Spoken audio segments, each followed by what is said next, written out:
The fire was still burning when I walked up the driveway. Charred wood crackling in the wind, black smoke curling into the winter sky. Sirens wailed in the distance, but my garage was already gone. And Karen, arms crossed and lips smug, didn't flinch. She had no idea the courtroom she'd soon be dragged into was mine. Subscribe before I tell you how karma unfolded in that courtroom. Stay with me till the very end. That Sunday morning had started with the same calm that wrapped our cul-de-sac most weekends. The frost on the lawn sparkled beneath soft winter sunlight. I was in my garage, sipping lukewarm coffee while sorting out the final shelving brackets for my tool wall. After 10 years in military legal service, I'd finally retired and come back to restore my family home. A quiet life. That was the plan. Karen, the self-appointed overseer of our small HOA, had never liked that I didn't attend the monthly beautification meetings. I wasn't here to plant flower beds or vote on mailbox paint colors. I kept my place clean, paid my dues, and minded my own business. But to her, that wasn't enough.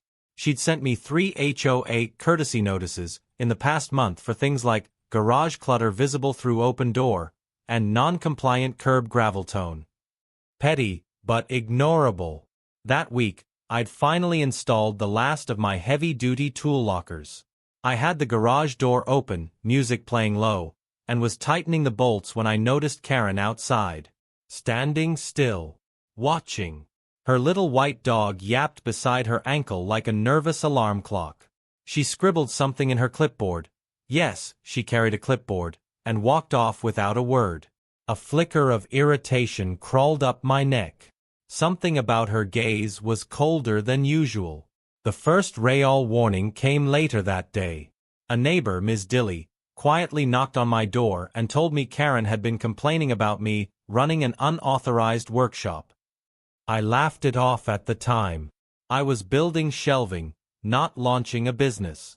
But the next morning, I found an envelope taped to my garage. No stamp. HOA letterhead. Inside was a final warning about zoning violations and excessive garage use. The air that morning smelled sharp.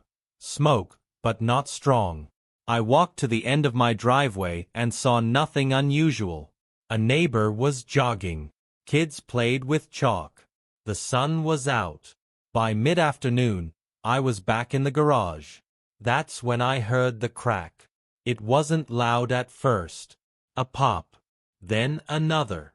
Then a deep whoosh, like a flamethrower on drywall.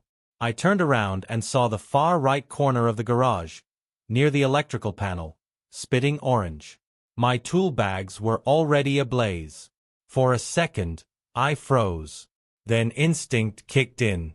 I grabbed the extinguisher and tried to kill it, but it was too fast. The heat was overwhelming. I stumbled back coughing, watching the flames rip across the beams like they'd been waiting. I called 911 and shouted for help. Within minutes, neighbors rushed out, hoses spraying. But it was no use. The garage was gone. I sat on the curb, breathless and stunned, while the fire truck finally screamed into the street. And there she was. Karen. Not helping. Not asking questions. Just standing across the street, arms folded, lips tight. Watching it burn. The deputy chief on scene said something didn't sit right. The accelerant pattern. The way the flames leapt. He said someone had definitely helped it along. And then quietly he added, "We'll need to talk to that woman. The one who looks like she's been waiting for this." I didn't sleep that night. I paced my ruined yard under a cold sky, the stench of ash thick in the air. And by morning, I knew. It wasn't just arson. It was personal. And she had no idea who she was about to face in court. The next morning, the house was quiet. The garage was now a pile of scorched debris, caution tape fluttering like dead vines in the cold wind. I didn't go inside. Instead, I sat on the back porch, laptop in front of me, rewinding security footage. I had installed 3 weatherproof cameras when I first moved in. Karen had scoffed at them. Now they were my only witnesses. The first clip showed the street empty at 1:04 a.m. The second clip, angled toward the driveway, caught motion at 2:27 a.m. A figure in a dark coat walked across the sidewalk. Slow, deliberate, and then it paused. It was Karen. The grainy footage wasn't perfect, but her walk, her posture, her shape, it was her. She looked both ways, stepped onto my driveway, and disappeared off camera toward the garage. 30 seconds later, she emerged quickly, walking away. My hands clenched. I fast-forwarded through the rest. At 3:06 a.m., a flicker of light bloomed in the corner of the frame, just barely. Then the footage skipped. The fire must have knocked out the power within seconds. Still, it was enough. Enough to raise serious questions. I saved the file on a backup drive, then another. I drove straight to the county fire marshal's office and turned everything over. I knew the process would be slow. Arson cases take weeks, even months, but I wasn't after just an arrest. I wanted ironclad proof. Karen wasn't just a petty neighbor anymore. She had committed a felony. Over the next few days, the neighborhood buzzed. Whispers passed like currency. Some supported her, those who'd been part of her inner circle. Others stayed silent. A few, like Ms. Dilly, quietly voiced support for me. We always thought she was overstepping, but this is too far, she murmured. It didn't matter. I wasn't seeking neighborhood justice. I had something more permanent in mind. I sat at my desk one night, reviewing the HOA bylaws. Most of it was noise, dated rules about shrub height and seasonal flags, but one clause stood out. The HOA president shall be deemed ineligible to serve if convicted of a criminal offense or found in violation of Civil Code 13801.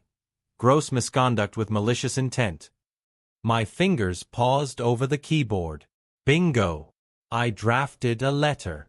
Formal, clinical, precise. It was addressed to the HOA legal representative, requesting an emergency review of leadership pending an active criminal investigation. I attached screenshots from the footage, my filed incident report, and a list of previous complaints. I didn't send it from my home email. I used my federal domain. Full title: Retired Judge Advocate, U.S. Naval Command. 3 days later, I received a response, not from Karen, but from the HOA's attorney. They would review the matter internally. That was lawyer speak for, "We're afraid." The real bombshell came the next morning, when I found a certified letter in my mailbox. Karen had been placed under administrative review. Her HOA privileges were suspended pending resolution. It was the first time she'd lost any control in years. Later that evening, I saw her on the sidewalk. Her usual bounce was gone. She walked slower, looked down. No clipboard. No smug posture. Just a quiet woman with a shaken face. She didn't make eye contact. Good. That night, I slept. The arson team confirmed accelerant use. Cheap lighter fluid, pooled along the edge of the garage wall. They found boot prints too small for most men. Female shoes. The pattern was consistent with the tracks leading away from the garage, right where the camera had caught Karen leaving. But the fire hadn't just taken tools and wood. It had taken my trust in the neighborhood. And worse, it had pushed me into a new role I didn't ask for. Investigator, witness, and soon, the very judge who would oversee the civil hearing she never imagined could touch her. The summons arrived on a Thursday morning. Karen's name printed bold on a crisp court document. She had 30 days to respond, but the weight hit her immediately. This wasn't a petty HOA spat anymore. It was criminal mischief, arson, property destruction. And I knew, from my years in the federal bench, how deep this could cut. My legal team, yes, I'd kept one even in retirement, filed the civil suit in tandem with the state's criminal charges. The HOA board was named in the suit too, as complicit in failing to act on prior threats and enabling her behavior through negligence. It was a strategy designed not just to hold her accountable, but to rip apart the rotten system she'd weaponized for years. Word spread fast. HOA meetings that used to be full of Karen's loyalists now sat half-empty. Neighbors whispered at mailboxes. Some finally started speaking out. A few even offered depositions, recounting how she'd trespassed, screamed over lawn lengths, even threatened to fine a mother for letting her child draw with chalk on the sidewalk. They were tired of her, but too scared, until now.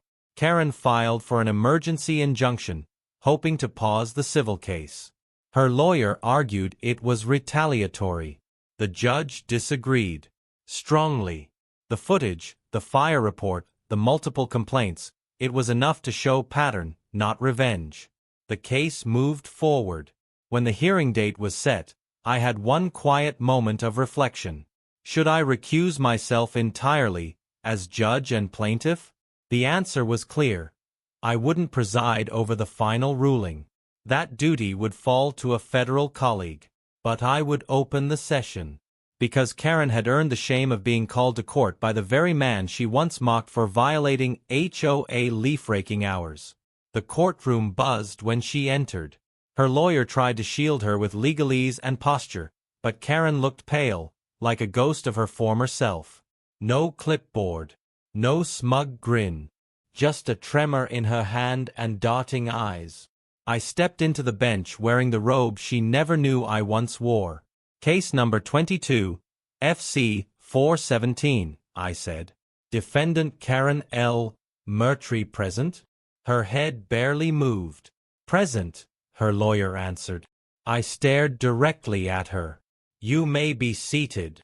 Her jaw tensed. Her breathing quickened.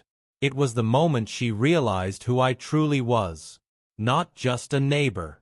Not just the man she harassed for months.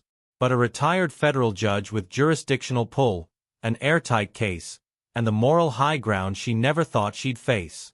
The prosecution presented the fire marshal's report first, detailing accelerant traces and shoe print sizes. Then the neighborhood testimonies. Then finally, the surveillance footage.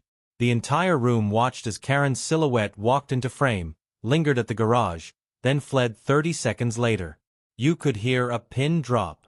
Her defense stammered, offering alternatives. Could have been anyone, they said. But the voice was flat. Weak. Even the judge leaned forward and asked, "Is this really your best argument, counsel?"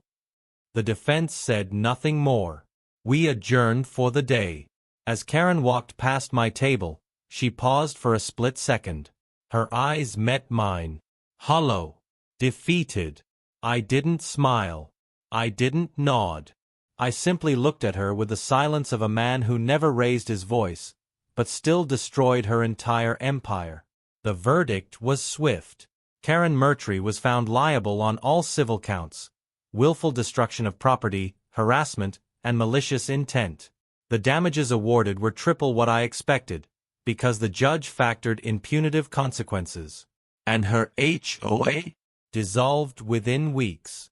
The court found it had operated outside its lawful authority for years, violating residents' rights under state housing law. But that was just the beginning. The criminal case, fueled by the same evidence, proceeded into its own storm. A plea deal was floated. Karen refused it, hoping some miracle would erase what she'd done. It didn't.